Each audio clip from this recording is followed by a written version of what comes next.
أعوذ بالله السميع العليم من الشيطان الرجيم بسم الله الرحمن الرحيم الحمد لله رب العالمين وبه نستعين وصلى الله على محمد وأطهره الطاهرين وعلى الله دائم أجمعين من الآن إلى قيام يوم الدين من رب العالمين. La suite de la petite série sur Omar ibn Sahak, la'natullah alayh, toujours en utilisant le livre de El Awardi appelé Meurtre à la mosquée. C'est la troisième partie des califes maudits. Une vidéo que j'ai intitulée Omar, les contradictions de Omar l'usurpateur. Voilà, je commence mon sujet. Donc là, c'est El Awardi qui parle. De nombreux exemples concrets révèlent des craquelures dans le portrait du calife idéal. Les innombrables et flagrantes contradictions dans le comportement et les décisions d'Omar prouvent l'imperfection de l'image et les retouches grossières dont on a essayé de la couvrir.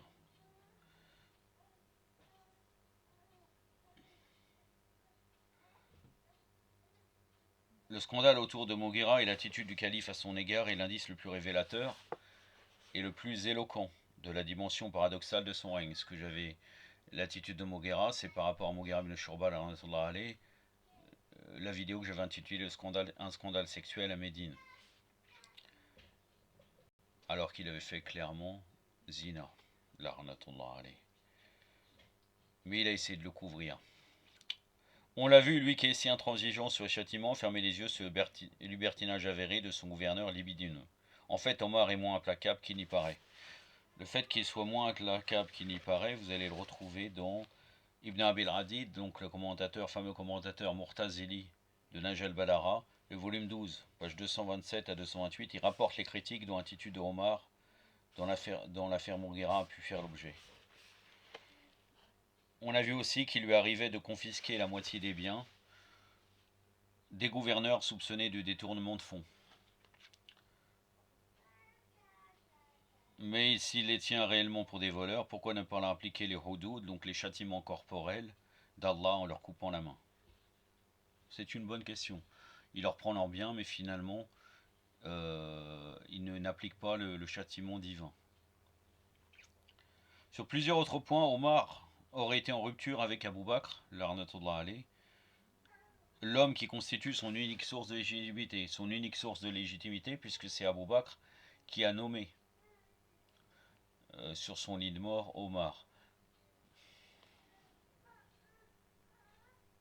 Même s'il y a des versions qui disent qu'au moment de la mort de Omar, je crois que j'en avais parlé d'ailleurs, j'avais fait une vidéo sur ça il me semble, Abu Bakr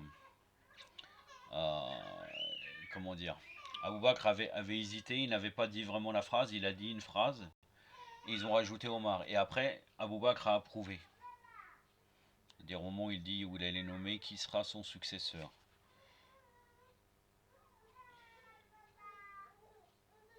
Là où le premier usurpateur avait toujours refusé de faire appel à des personnes à la fois douteuses, Omar n'hésite pas à recourir au service d'anciens apostats et autres faux prophètes comme Toleha par exemple.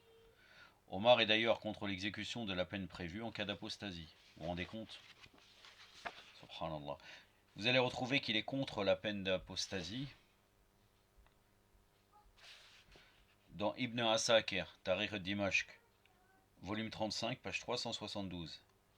Ibn Abel Hadid aussi, le commentaire de Nahj al-Balagha, Charnage, volume 12, page 133.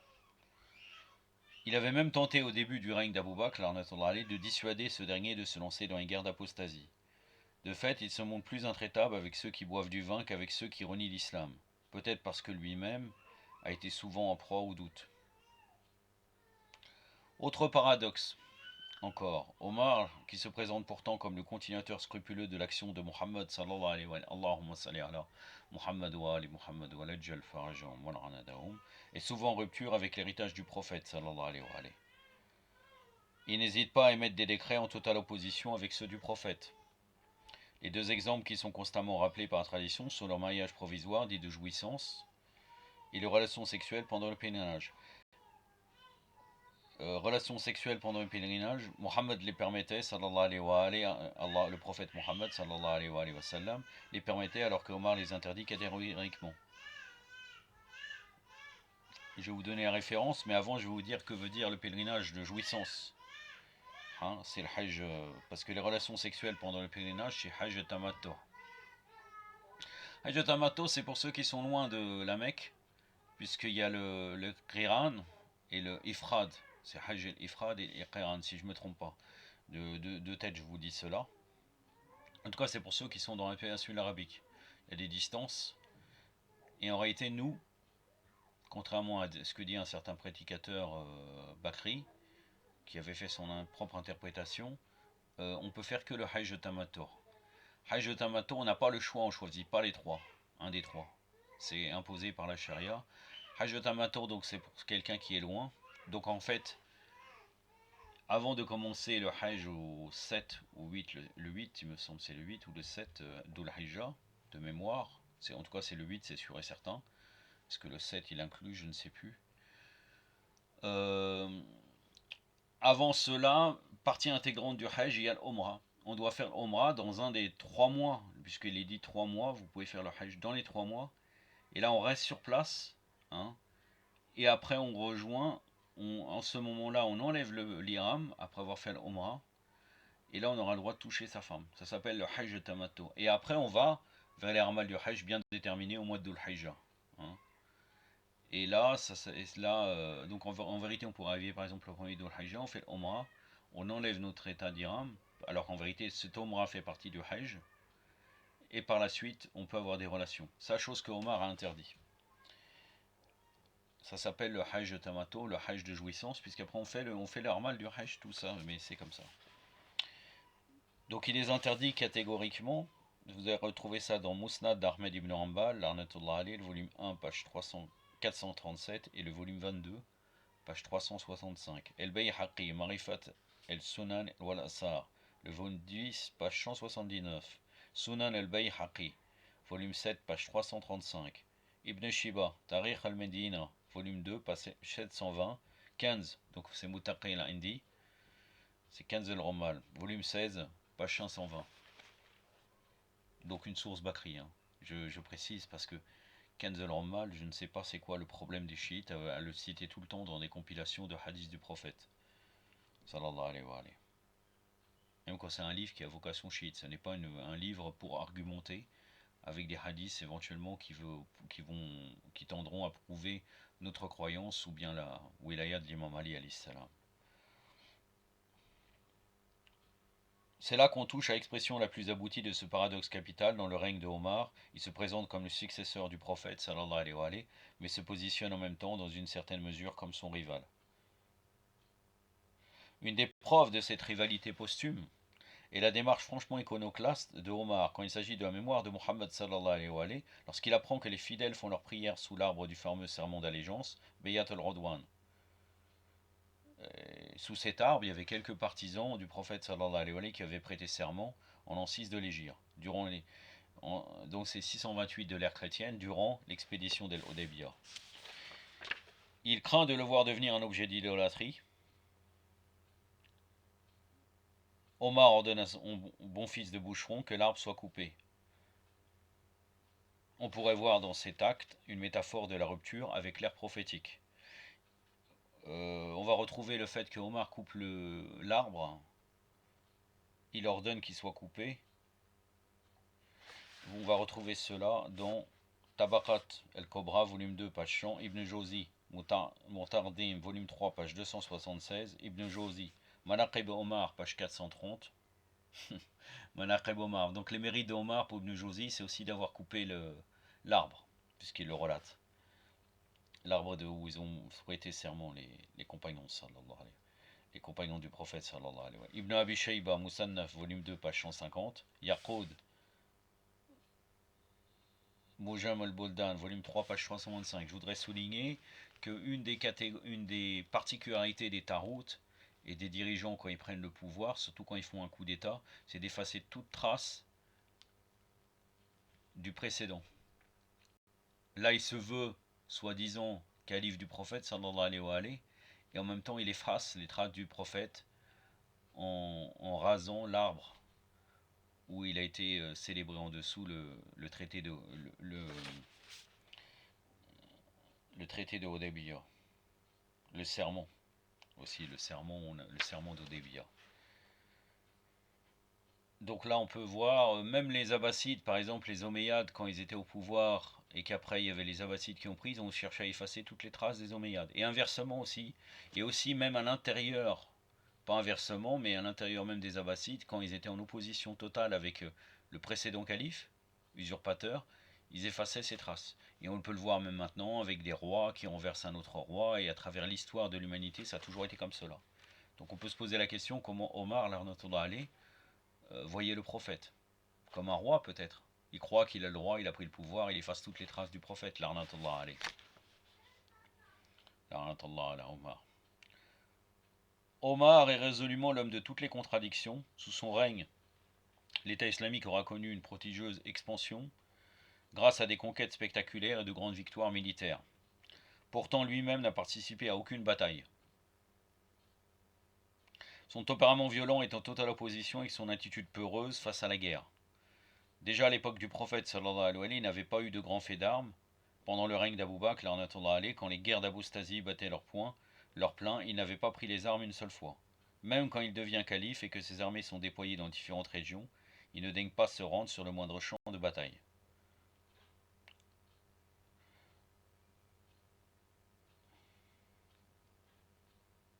C'est intéressant de voir que Ella Wardi arrive à dire qu'il est peureux, Omar. Bien entendu, c'est une intellectuelle que je ne pense pas qu'elle est musulmane. Je pense que c'est une libre penseuse, elle est issue d'une famille musulmane vu qu'elle est tunisienne. Mais là, on peut voir vraiment que elle est sortie de toute cette idolâtrie. Parce que parfois, certaines personnes, même s'ils seraient athées, ils vont louer les califes usurpateurs. On en connaît, il y en a beaucoup. Vous pouvez voir dans le monde arabe, vous allez en trouver beaucoup. Et elle arrive à dire carrément qu'il est peureux. Même quand il devient calife et que ses armées sont déployées dans différentes régions, il ne daigne pas se rendre sur le moindre champ de bataille. Quand il reçoit à Médine quelques déserteurs traumatisés par l'atroce défaite de la bataille du Pont en Irak, il se montre indulgent avec les fuyards, se souvenant que lui-même avait lamentalement déserté pendant la bataille d'Uhud. Ça, c'est dans Ibn Kassir, quand il a été indulgent avec les fuyards. Bidaya, volume 7, page 35. Tabari, volume 3, donc son livre d'histoire, page 459. Ibn Ibn, Seqat, volume 2, page 202. Alors que il n'est pas sur les champs de bataille. Alors que dire, mais parce que c'est l'imam Ali alayhi salam, à tous les champs de bataille. Mais indépendamment de cela, même dans l'histoire autre que l'histoire islamique, vous allez retrouver par Alexandre le Grand qui était sur les champs de bataille, Napoléon, tous ces gens qui n'étaient pas forcément reliés avec la religion islamique, ils étaient dessus. Alors que fuir les combats, et lui il prétend faire la guerre et conquérir telle ou telle chose, fuir les combats fait partie des grands péchés. On dit même que c'est du coffre. Alors que dire pour quelqu'un qui se veut un dirigeant ou bien un général d'armée par exemple? À lire le récit des conquêtes effectuées sous son autorité, on s'aperçoit qu'une grande partie d'entre elles sont le fruit d'actions personnelles des gouverneurs et chefs militaires qu'il a désignés, dont celui de ses propres décisions.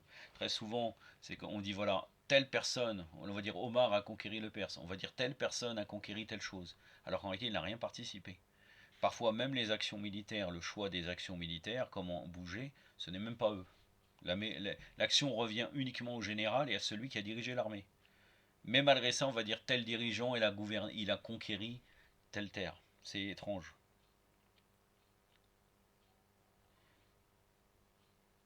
Et là, on dit même que Omar, il a pas participé aux décisions. C'est-à-dire que là, vraiment, c'est ces gouverneurs et chefs militaires qui ont, qui ont tout mis en place pour conquérir. Au contraire, Omar tente à plusieurs reprises de freiner l'élan de la conquête en dissuadant ses chefs militaires de prendre des initiatives qu'il estime trop téméraire. Par exemple, après avoir tenté d'empêcher Amr ibn al-As d'aller en Égypte, il lui interdit de pousser ses armées jusqu'à Ifriqiya. Ifriqiya, c'est l'actuelle Tunisie, avec aussi la Libye. Omar écrit à Amr, ne va surtout pas à Ifriqiya, on devrait l'appeler plutôt Mufariqa, qui provoque les divisions. C'est une contrée peuplée de traîtres. Vous allez retrouver ça dans Baladori, Futur al-Buldan, volume 1, page 223. El Mutaqi, Mutaqi al-Indi, Kanz al-Romal, volume 5, page 710. Kulahi, Ektifa, volume 2, page 356. Ibn Assam, El-Futur, Futur al-Buldan, volume 2, page 270. Il essaie également de dissuader ses généraux de s'aventurer sur le territoire iranien. Notamment dans Ibn Kassir de l'Bidaya, c'est relaté. Volume 7, page 96, Tabari, volume 4, page 80. De fait, malgré ses grands airs de matamor, Omar manque souvent de courage. On l'a vu quand il apprend que l'épidémie de peste s'est déclarée en Syrie, il repousse son chemin et annule son voyage. Le refrain de la tradition qui veut que la dira de Omar, donc l'espèce de bâton, de choses comme ça, ou le fouet, est plus redoutable qu'un sabre, cherchant en quelque sorte à compenser cette image de calife pusillanime. Ce mensonge de la dira de Omar est plus redoutable qu'un sabre. Vous allez le retrouver dans Baladori al-Ansab al-Ashraf, volume 2, page 322. Ibn Shiba Tariq al-Medina, volume 2, page 686. Tabaqat, volume 3, page 280. Suyuti Tariq al-Khulafa, page 110.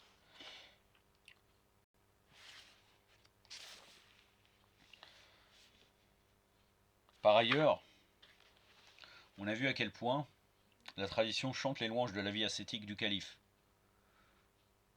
qui se détourne des plaisirs pour consacrer tout l'argent du trésor public à la prospérité collective. Or, les sources nous disent que, contrairement à ses apparences, Omar n'est pas si indifférent à l'argent.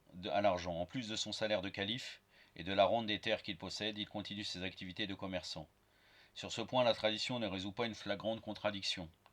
Elle assure que Omar vit dans une pauvreté lointaine, mais nous le montre en permanence en train d'emprunter de l'argent, soit à la caisse commune, Beit al-Mal, le trésor public, soit très riche, Abderrahman ibn Auf. Vous allez retrouver cela dans Tabaqat, volume 2, page 276 à 278, Ibn Asakir, Tariq al-Dimash, volume 44, page 345, El-Mutaqi al-Indi, 15, volume 2, page 557, Baladori al-Ansab, volume 10, page 308 et 10, 315, Ibn Shiba, Tariq al-Medina, volume 2, page 703.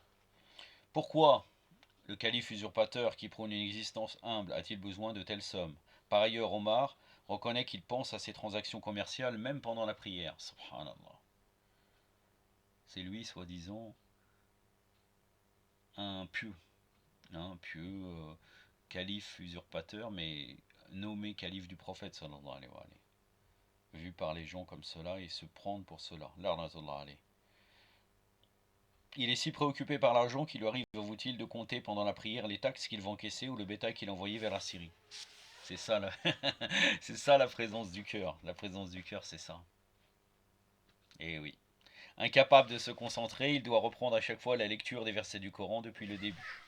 Vous allez retrouver cela dans Bayhaqi, Sunan, volume 2, page 491, Kanz al-Romal, volume 8, de Mutaqi al-Indi, volume 8, page 216, Ibn Hajar, Fath al-Bari, volume 3, page 90, Ibn Azm, Mu'alla, volume 2, page 143, Ibn Abi Shayba, Musanna, volume 1, page 348 à 349, le volume 2, page 186, Abdel Razzaq, Musanna, volume 2, page 124, Suyuti Jamir El Hadith, volume 26, page 488. Et puis surtout, comment se fait-il que lui, si attentif à ses dépenses, débourse la somme colossale de 40 000 dirhams à titre de don nuptial pour épouser. Bon, Kulsoum, il n'a pas épousé, en vérité, il a épousé une génia. Hein, c'est dans les hadiths. Mais Kulsoum, qui était la fille de l'imam Ali, alayhi salam. En flagrante contradiction avec ses propres décrets sur les dépenses somptuaires. Bon. Sur le fait qu'il a déboursé une somme colossale, vous allez retrouver cela dans... avant cela, il dit Omar, il a dit à ses corégionnaires avant, pour ce qui est des dons nuptiaux, mohor, c'est-à-dire les mares, N'accordez pas à vos futures épouses des montants excessifs. Vos dons nuptiaux ne doivent en aucun cas être supérieurs à ceux modestes que les mères des croyants ont reçus du prophète sallallahu alayhi wa alayhi. Gare à vous, celui qui n'applique pas cette consigne, je confisque la somme. Il dit cela, et c'est trouvable ça dans Tabaqat, volume 8, page 161. Abdelrazak, Moussanna, volume 6, page 175. Moustadrak el-Hakim, volume 2, page 193. Abu Daoud, Sunan Abu Daoud, volume 2, page 135, page 235, et le volume 3, page 411. Ibn Majah, Sunan, volume 3, page 83. Enfin, la tradition nous apprend qu'à sa mort, il laisse une dette colossale, 80 000 dirhams qu'il empruntait au trésor. 80 000 dirhams, donc dirhams d'argent. Une somme grande, c'est-à-dire des pièces en argent. Ça, c'est dans Tabaqat, volume 3, page 358, Al-Ansab Baladori, volume 10, page 436, Jami' al-Hadith Suyuti, volume 28, page 110, Sunan al-Bayhaqi, volume 6, page 476, Ibn Jawzi Mutardim, volume 4, page 330. Comment un homme vivant, d'une manière aussi austère, peut-il laisser une dette aussi faramineuse? Et puis comment expliquer que ce calife, si intraitable avec les buveurs de vin, soit féru de la boisson fermentée appelée nabir? Nabid, c'est le vin fermenté de date. C'est le vin de date. Dont il recommande par ailleurs la consommation pour faciliter la digestion. Subhanallah. Donc c'est dans Motaqi 15, volume 12, page 626, Tabaqat, volume 3, page 318, Baladori Ansab, volume 10, page 399, et Suyuti Jami' al-Hadith 28, volume 28, page 62. Même sur son lit de mort, il demande à en boire, car c'est sa boisson préférée, dit-il. Vous allez retrouver cela dans Nowairi Nihayat al-Arab, volume 19, page 375, El Badaouri Ansab, volume 10, page 418, Ibn Shiba, Tariq al-Medina, volume 3, page 910. Et sur le fait qu'il recommande la consommation du nabir pour faciliter la digestion, pardon.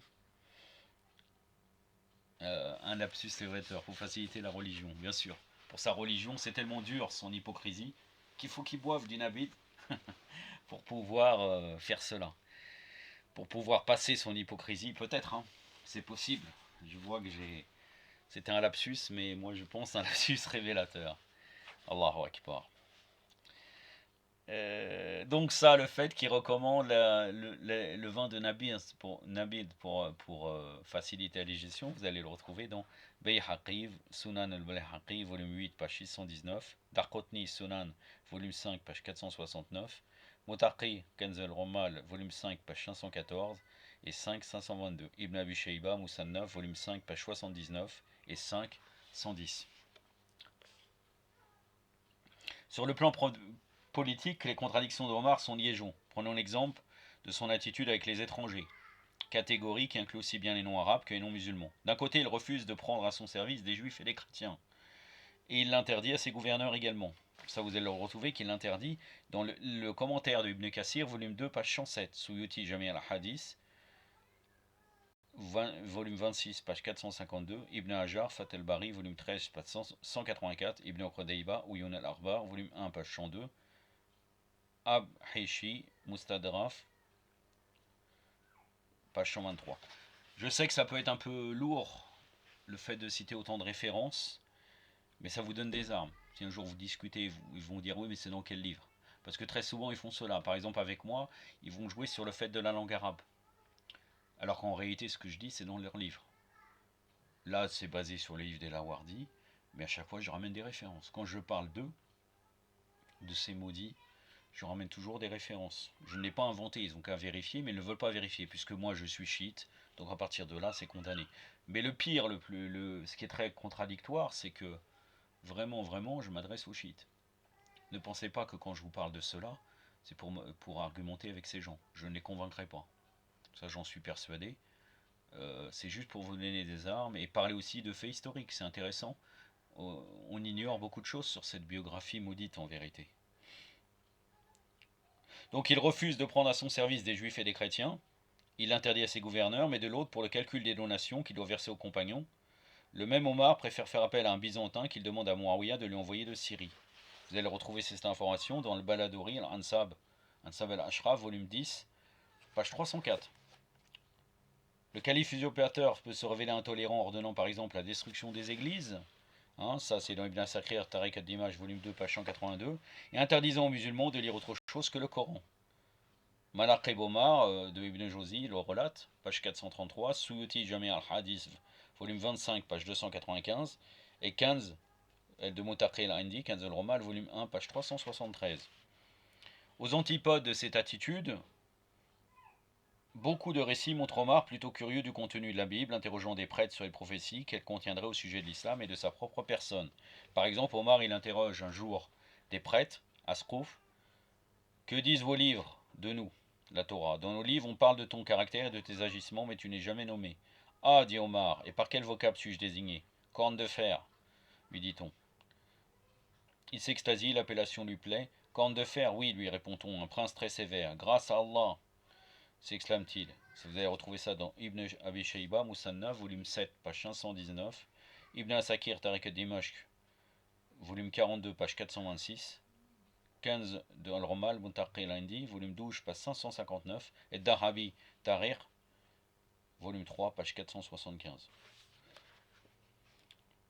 De même, plusieurs scènes le montrent demandant à son ami et conseiller juif converti, Karbel Arbar, toutes sortes d'informations qu'on trouve dans la Torah, enfer, paradis, antéchrist, l'origine de la pierre noire, de la Karba, etc. etc.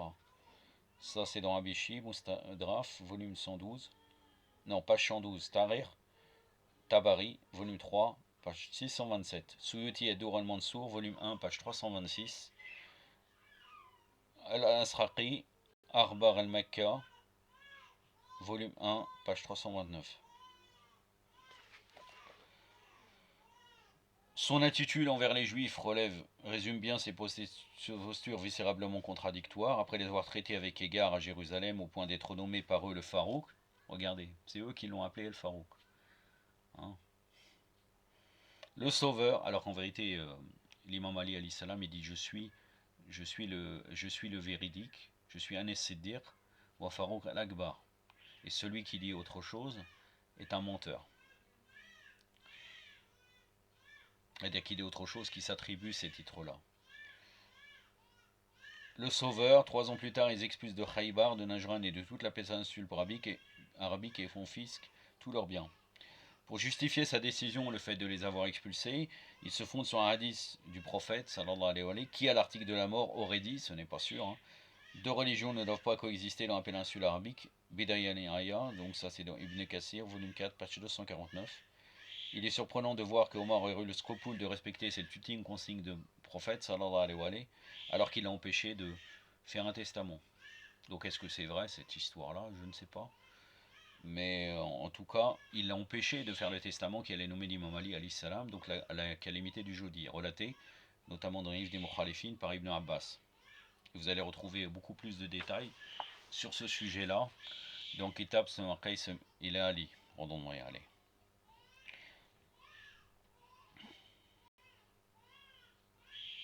Je voudrais rajouter quelque chose sur le fait que Omar consulte les livres des Juifs. Un jour, il est venu avec un exemplaire de la Torah ou un livre sacré des Juifs. Il a dit regarde ce qu'il y a à l'intérieur au prophète. Et le prophète sallallahu alayhi wa sallam, il a dit qu'est-ce que j'ai besoin de cela, en disant qu'il est Sayyid al-Anbiya et que c'est lui qu'on doit suivre. Ça, vous allez le retrouver dans le Muwatta de Malik ibn Anas, le chef de file des Malikites.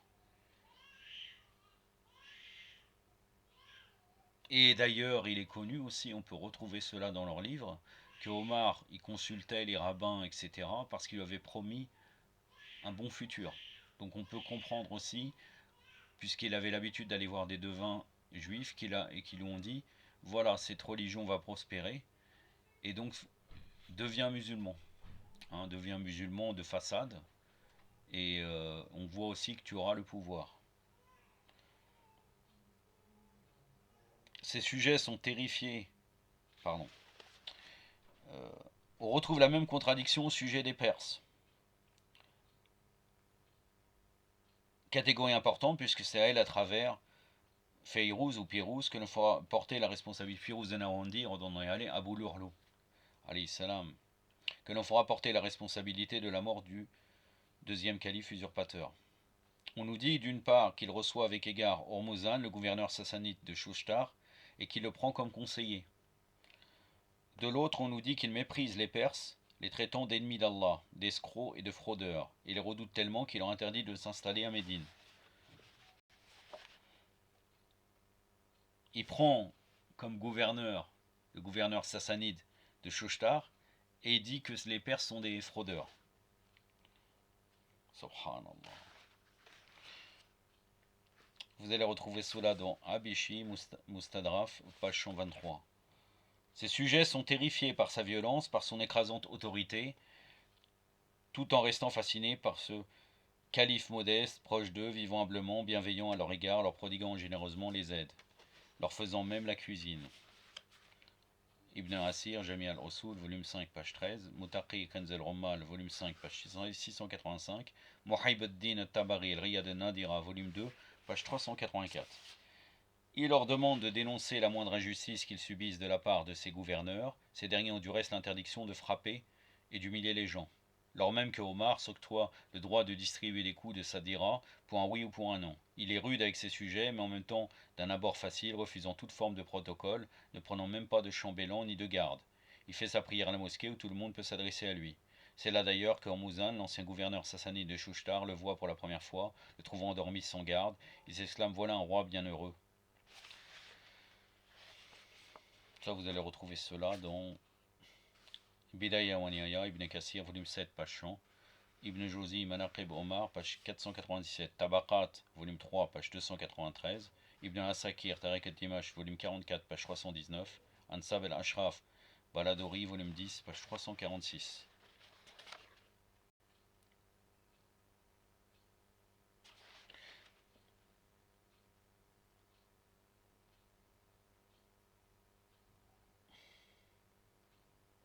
C'est-à-dire, il dit: ne faites pas d'injustice à ces gouverneurs. Il refuse toute forme de protocole, alors qu'il est rude avec ses sujets. Il est rude avec ses sujets. C'est vraiment plein de contradictions.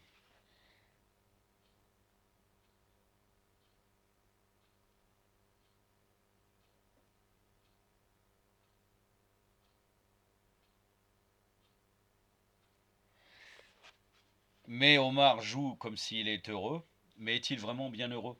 Est-il vraiment comme ça? Rien n'est moins sûr. L'élite de la communauté, à savoir les grands compagnons, et la noblesse de Quraysh vit comme une profonde injustice le fait qu'il leur préfère des personnages peu scrupuleux, tels que Mughira, l'arnatullah alayh, ou qui ont même des antécédents graves avec le prophète, sallallahu alayhi wa sallam, comme Tuleha, qui faisait partie des imposteurs. Ils doivent en être d'autant plus offensés qu'ils savent que le calife n'est pas dupe des hommes qu'il met à son service. Le calife usurpateur sait très bien ce qu'il est en train de faire. Les paradoxes d'Omar sont dus aussi bien à son tempérament qu'à son pragmatisme. Sa politique à géométrie variable lui permet de se maintenir au pouvoir pendant une décennie. Je vais terminer avec cela. Bientôt nous arrivons au mois de Ramadan. Donc, en réalité, il me reste encore, concrètement, deux épisodes sur Omar. Mais Inch'Allah, je traiterai cela après le mois de Ramadan. Je vais stopper ces vidéos pour un mois, un peu plus d'un mois, puisque c'est dans quelques jours, on n'a pas encore commencé le mois de Ramadan. Pour parler un peu, continuer un peu le tafsir dans le Coran, même si je pense pas que je ferai beaucoup de vidéos pendant le mois de Ramadan. Et aussi peut-être quelque chose de spirituel, une ou deux. Je n'ai pas encore choisi le sujet, une ou deux vidéos. Sûrement des audios, hein, non pas des vidéos, sur quelque chose de spirituel, sur l'éthique, sur peut-être le Dora, des choses comme cela, Inch'Allah. Donc là, je vais vous citer une histoire venant de Ma'asen el-Barqi pour finir, puisque je n'ai même pas cité quelques hadiths. Le volume 2, page 295, pour vous parler un peu de Malik ibn Muwayra. Malik ibn Muwayra, comme vous savez très bien, qui a été assassiné par Khalid ibn Walid, en prétendant qu'il a rejeté donc le fait, lui, il ne voulait pas donner la zakat à Abu Bakr, l'arnatullah Ali, il voulait la donner qu'à l'imam Ali. Et là, à travers ce texte, vous allez voir qu'il était loin d'une personnalité étrangère. Comme quoi le prophète ne le connaissait pas, ou quoi que ce soit de cela, et qu'il n'a pas fait ses louanges. Vous allez voir, bien au contraire. Bora ibn Azib, avait cité le messager d'Allah sallallahu alayhi wa sallam était assis parmi ses compagnons, une délégation de Banu Tamim, à la tête de laquelle était Malik ibn Muwayra, s'était présentée chez lui. Celui-là avait dit: oh, le messager d'Allah, enseignez-moi la foi. Le prophète lui avait répondu: vous devez dire qu'il n'a pas de Dieu qu'Allah, il est unique, qu'il n'a pas de partenaire avec lui, que je suis son messager. Vous devez accomplir aussi la prière 5 fois, jeûner au mois de Ramadan, payer l'aumône légale, faire le pèlerinage à la Kaaba, donc payer l'aumône légale, donc la zakat. Hein. Je vous dis ça parce que c'est pour cela qu'ils ont dit tu ne payes pas la zakat, tu dois nous remettre la zakat, et qu'il a refusé de payer. Mais regardez la suite: faire le pèlerinage à Kaaba, être fidèle à mon légataire après moi. Mon légataire après moi, c'est qui? En montrant du doigt à Ali ibn Abi Talib de ne pas verser du sang, de ne pas commettre des vols, de ne pas trahir, de ne pas prendre les biens des orphelins et ne pas boire du vin. Donc là, il avait la preuve qu'il fallait suivre l'imam Ali alayhi salam. Donc la zakat devait être donnée mon légataire après moi. Vous devez appliquer les canons, c'est-à-dire les règlements de charia, respecter les licites, ne pas commettre les illicites, donner les droits des gens pauvres et riches, aussi grands, soit grands ou petits. Ainsi le prophète sallallahu alayhi wa alayhi avait mentionné toutes les lois de l'islam. Alors Malik ibn Muwayra avait dit, ordonnant au prophète sallallahu alayhi wa alayhi: oh le messager d'Allah, répétez ce que vous venez de dire parce que je suis très oublieux. Puis le prophète lui avait répété tout, ou Malik avait rédigé tout, il avait quitté l'endroit en disant: je jure par le Dieu de la Kaaba que j'ai appris la foi. Et lorsqu'il s'est éloigné du prophète, sallallahu alayhi wa sallam, le prophète avait dit: quiconque voudrait voir un homme des gens du paradis, il devrait voir cet homme, Malik ibn Muwayra. Donc Khalid ibn Walid a tué un homme du paradis. Là, Abu Bakr et Omar, l'arnatullah alayhima, avaient décidé de poursuivre l'homme submentionné, Malik, et il l'avait rencontré en disant que Allah et le prophète vous donneraient le paradis comme une bonne nouvelle. Vous imaginez? Après Abu Bakr a assassiné, bon c'est Khalid ibn Walid qui l'a assassiné, mais c'était sous les ordres de Abu Bakr, il a assassiné Malik ibn Muwayra, et aucune réaction de la part d'Abou Bakr. Et il l'avait rencontré en disant que Allah et le prophète vous donneraient le paradis comme une bonne nouvelle. Malik avait dit: j'espère que Allah vous donnerait tous les deux aussi une bonne nouvelle si vous aviez témoigné ce que j'avais témoigné. Voilà, il veut quand même un peu les sermonner. Vous avez témoigné, d'autant plus qu'ils vont témoigner, ou je ne sais pas si c'est avant, mais à Radir Khoum, ils vont témoigner, c'est l'imam Ali, le successeur du prophète sallallahu alayhi wa sallam. Ils ont fait Bayra. J'en ai terminé avec cette vidéo. Inch'Allah, on se laisse sous la garde d'Allah. Wassalamu alaikum wa rahmatullah.